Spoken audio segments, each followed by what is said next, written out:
Hi everyone. Today, during this passion series that I'm working on, I want to talk to you about 5 ways that you can identify your skills to discover your passion. I think identifying your passion is way easier than you think. Once you start to identify your skills, your interests, and your aspirations, you've got an equation that adds up to passion. So today I want to focus on how you can identify your skills. Recently, we kind of looked at how your skills can be discovered at a high level, and I've always said that I think passion is a process and not a job. So finding your passion isn't an end state. I think it's something that we do all the time, or we spend many points of our lives trying to discover.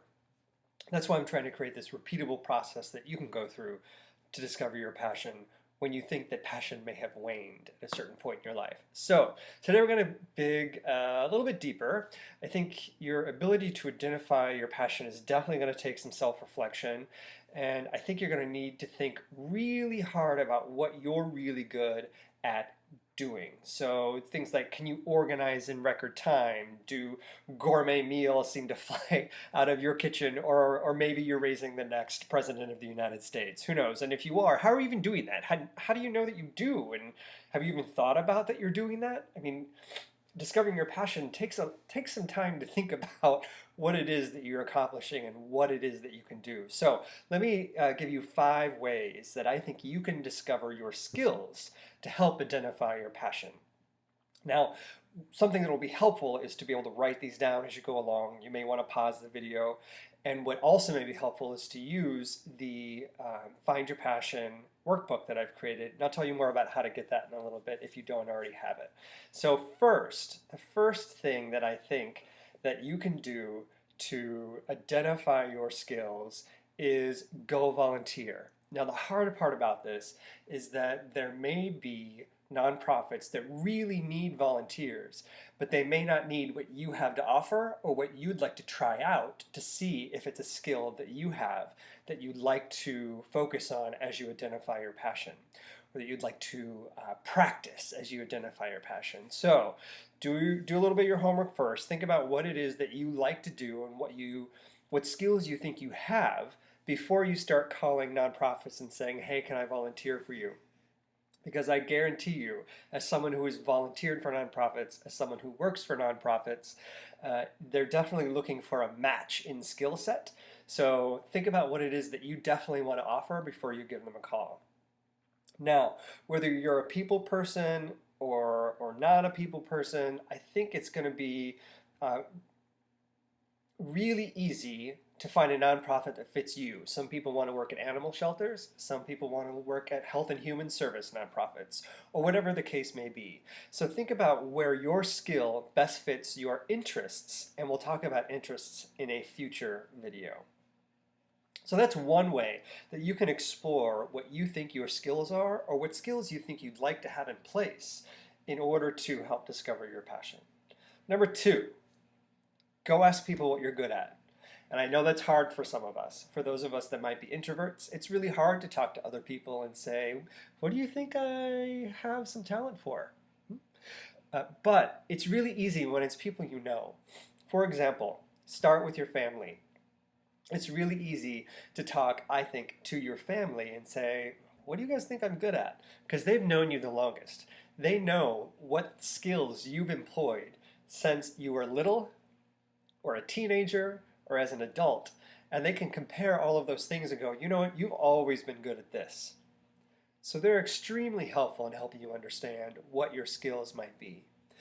In addition, you might reach out to colleagues, peers, you might reach out to professors where you studied a particular skill and see what they think about your skill in that area.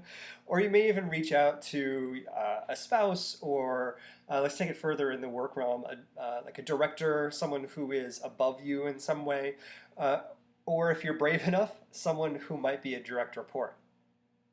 So if you talk to all of these people who have experienced your skills from multiple angles, you're going to get different feedback on all of your skills, and you may hear some things you like, and you may hear some things that you find challenge with. But what you will hear is eventually a theme of what your skills are and how those stand out to the circle of people that are around you. So that's an easy, quick way to get some immediate feedback, but it may be challenging to hear some of what you're going to hear. Number 3, I think recall what part you played in a project's success. Now, a project can be something as simple as making dinner, or in a business environment, an actual project that the organization needed in order to move itself forward in some way, where there was a clear beginning, middle, and an end, and the outcome was achieved successfully. And what part did you play in that success? Most projects have a team that is pulled together by a project manager with each set of needed skills from each team member carefully thought about. So why were you on that team? Why were you called to be a part of that project? And what part did you play in that project's success? You're going to need to take a moment, think about it really hard, and decide what it was that you did that created the successful project.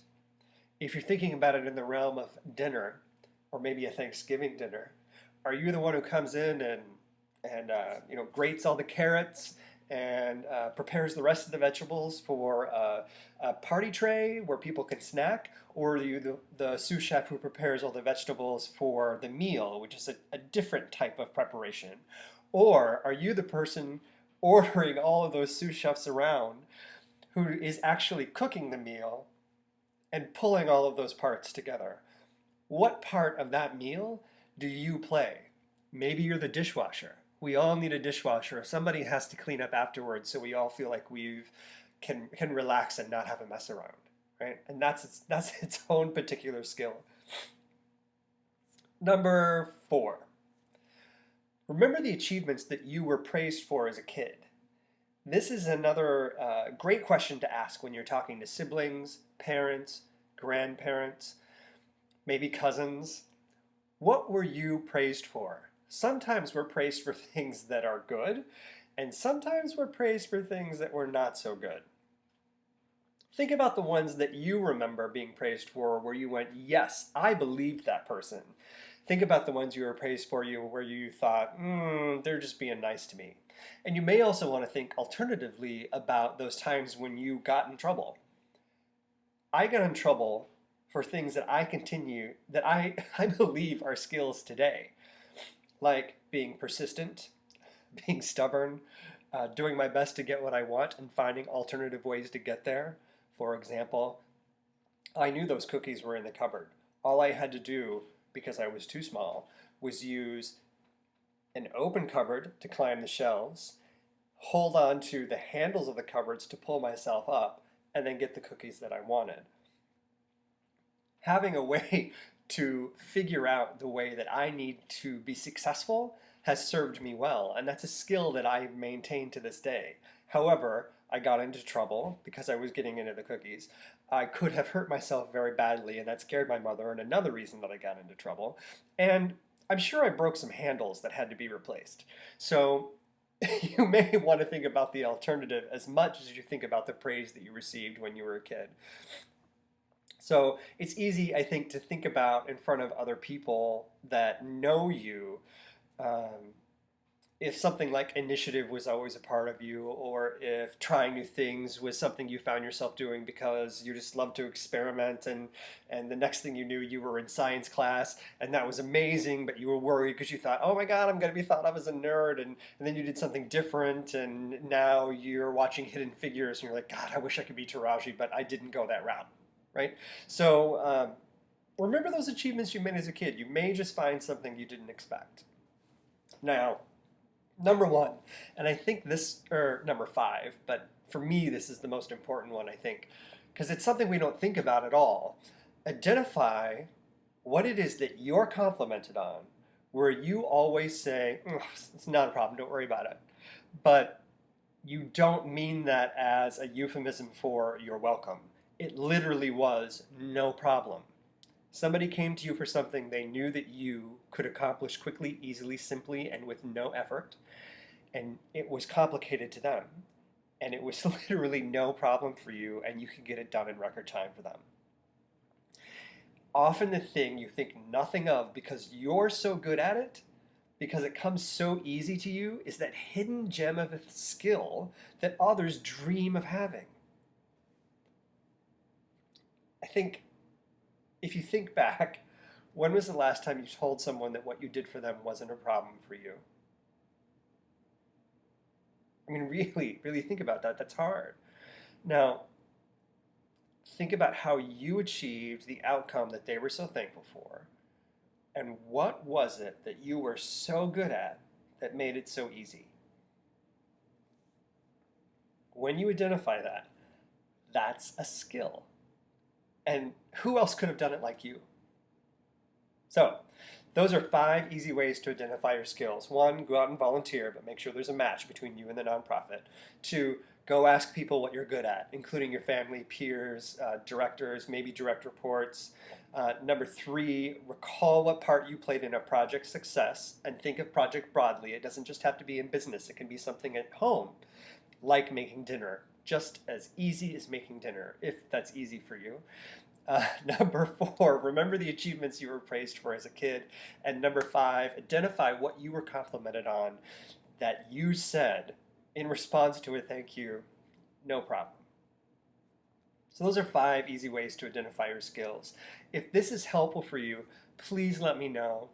I think that you can find some success in documenting this information, and the easiest way to do that is to head over to comingouttaro.com, sign up for my newsletter by clicking on the Find Your Passion button, and when you do that, you'll get an email back that has a link to download the Find Your Passion workbook. It's an easy place to write down these interests, and it's a one-stop shop as you work through this process of identifying your skills, your interests, and your aspirations in order to discover your passion. So, grab that workbook. It's free. All you got to do is sign up for the newsletter. And if you have questions about how you're finding your passion, let me know. Drop me a line at any social media channel, Coming Out Tarot, and let me know what it is that you're working on or that you're struggling with or that you're finding success in. I'd love to hear about your successes too, so that we are on a path together of you finding success and fulfillment and achievement. So I hope that's helpful. Thank you.